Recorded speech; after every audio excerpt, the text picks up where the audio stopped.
Hi hello guys.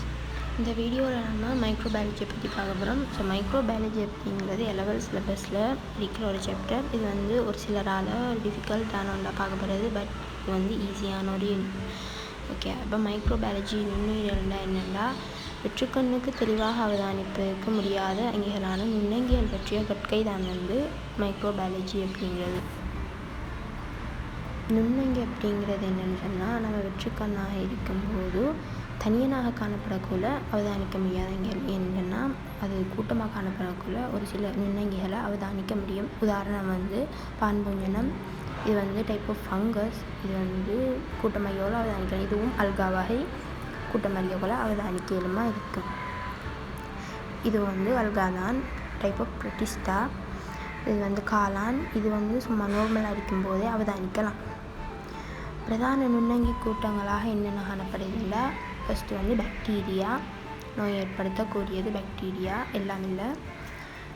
ஆக்கியா, இது ஆக்கியோட picture. அடுத்தது cyanobacteria. இது நீலப்பச்சை பாக்டீரியா அப்படின்னு சொல்லுவோம். அடுத்தது ஃபங்கஸ். இதுவும் நோய் ஏற்படுத்தக்கூடிய ஒன்று. பான்பூஞ்சனம். இது காளான். அடுத்தது ப்ரொட்டிஸ்டுக்கள். இதில் தனிக்கலங்கிகளும் காணப்படும், அமீபா மாதிரி. இது அல்கா, அந்த பிக்சர். அடுத்தது பார்க்க போனோம்னா பிற நுண்ணங்கி கூட்டங்களாக காணப்படுறது மொலிக்யூட்டுகள். இது anaemia, arthritis, infertility, respiratory disease போன்றதை ஏற்படுத்தும். அடுத்தது வைராய்டுக்கள். இது நிர்வாண ஆரண்யன்னு சொல்லுவோம். ப்ரொடெக்டிவ் லேயர் இல்லாததால் ஆக்கப்பட்டதாக காணப்படும். இது பிரையோன். இது மூளை சம்பந்தமான நோய்களை ஏற்படுத்துறதுக்கு உதவும். புரதம் அப்நார்மலாக காணப்படும். சரியா. அடுத்தது வைரஸுக்கள். இது அநேகமாக உள்ளதா உயிரோட்ட டவுட் படக்கூடிய ஒன்று.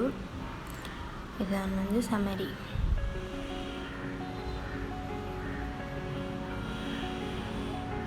அடுத்தது நுண்ணங்கிகளின் நுணுக்காட்டிக்குரிய தன்மை எப்படி இருக்குன்னு பார்த்தோம்னு சொன்னால், இதுதான் ஒரு சென்டிமீட்டர் 10 மில்லிமீட்டர். ஸோ அதுக்கும் குறையத்தான் நங்கிகளோட பருமன் காணப்பட போது. அப்போ யோசித்து பார்த்துக்கோங்க எவ்வளோ சின்னதாக இருக்கும். நான் கடைக்கு பார்க்கலாம் இருக்குன்னு சொல்கிறேன். ஓகே. ஸோ வெற்றுக்கண்ணால் அவதானிக்க முடியாத ஒரு அங்கிகள் தான் இது நுண்ணங்கிகளாக காணப்படும். அதனால் இது ஸ்பெஷல் அவதானிக்கிறதுக்கு நுணுக்கு காட்டி பயன்படுத்தப்படும். அடுத்தது நுண்ணங்கிகள். அதில் கட்டமைப்பு கூற 10⁻6 மைக்ரோமீட்டர், நானோமீட்டர் 10⁻9 அளக்குவாங்க. சரிங்களா. அப்படி இல்லை, பெரிய பருமன் காணப்படுறதும் இருக்கி, காளான் போன்றது. நுண்ணங்கிகள் அடுத்தது பார்க்க போனால், நுண்ணங்கிகள் எங்கெங்கே பறந்து காணப்படுது அப்படின்ட்டு நீர், மண், வலி, அங்கிகளோட உள்வெளி, மேற்பரப்பு எல்லாத்துலேயும் காணப்படும். சரியா. நீரில் காணப்படக்கூடிய அங்கிகள் உதாரணமாக அது நன்னீரில் காணப்படலாம், கடல் நீரில் காணப்படலாம்.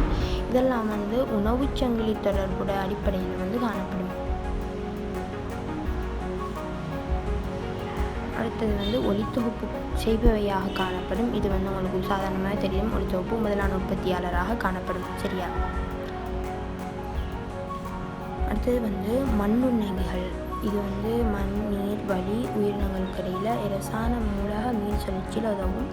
அது பசலை உருவாக்கம் வச்சிடலாம். வழியில் உயிர் தூசுகளாக காணப்படும். காற்றோட்டத்தின் மூலமாக தூர இடத்துக்கு கடத்தும். அது நோயாக்கிகளாக தான் அநேகமாக காணப்படும். மிக குறைஞ்சவை தாவர விலங்கோட ஈட்டத்தில் ஈடுபடும் சில நோயாக்கிகளாக காணப்படும். ஆனால் வைரஸ் எல்லாமே மனிதனுக்கோ விலங்குகளுக்கோ தீமையை கொடுக்கும்.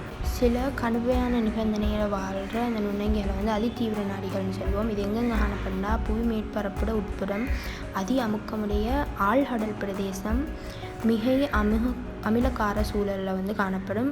நீர்வெப்ப பிளவுகள் போன்ற இடத்துல காணப்படும். உறை பனிக்கடல். இது சாதாரண உயிர்கள் வாழிடாத இடங்கள், காற்றின் நிபந்தனையில் வாழும். அதிதீவிர நாடிகளோட வகை, அது என்னென்ன நிபந்தனையில் வாழும்னு பார்ப்போம். தெர்மோஃபில்னு சொல்லுவோம், வெப்ப நாடிகள்.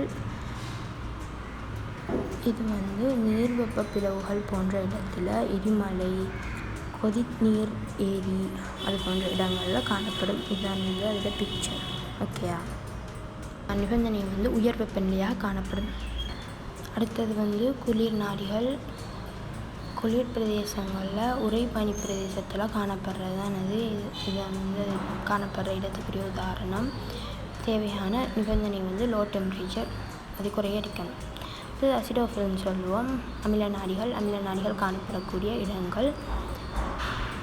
அமில நாடியில் ஒரு படம். அதுக்கான நிபந்தனைகள் வந்து அமில pH காணப்பட்டால் ஓகே, அது வாழும். அடுத்தது வந்து மூலநாடிகள்னு சொல்லுவோம். மூலநாடிகள் காணப்படக்கூடிய இடங்கள் மூலம், அதாவது காரம் கூட இருக்கிற இடங்கள். இப்போ கார pH இருந்தால் ஓகே. இது வந்து அளவீடுக்காக இப்படி காட்டியிருக்காங்க. இது வந்து ஹெலோஃபில்ஸ்னு சொல்லுவோம். உவர்நாடிகள் உப்பு அதிகமாக இருக்கிற இடத்துல காணப்படும். வற்சூழல் டெட்சின்னு சொல்லுவோம், சாக்கடல் அதில் காணப்படும். ஸோ இதுக்கான நிபந்தனை வந்து NaCl வேணும். அடுத்தது வந்து பேரோஃபில்ஸ் அமுக்க நாடிகள்னு சொல்லுவோம். அமுக்க நாடி அதி ஆழமுள்ள ஏரிகள், அதி ஆழமுள்ள கடல் அந்த சூழ்நிலையில் காணப்படும். இது வந்து அதில் பிக்சர். கால்வேலியா அப்படிங்கிற ஒரு நுண்ணங்கி ஹை ப்ரெஷர் தேவை, சரியா? இது வந்து சம்மரி.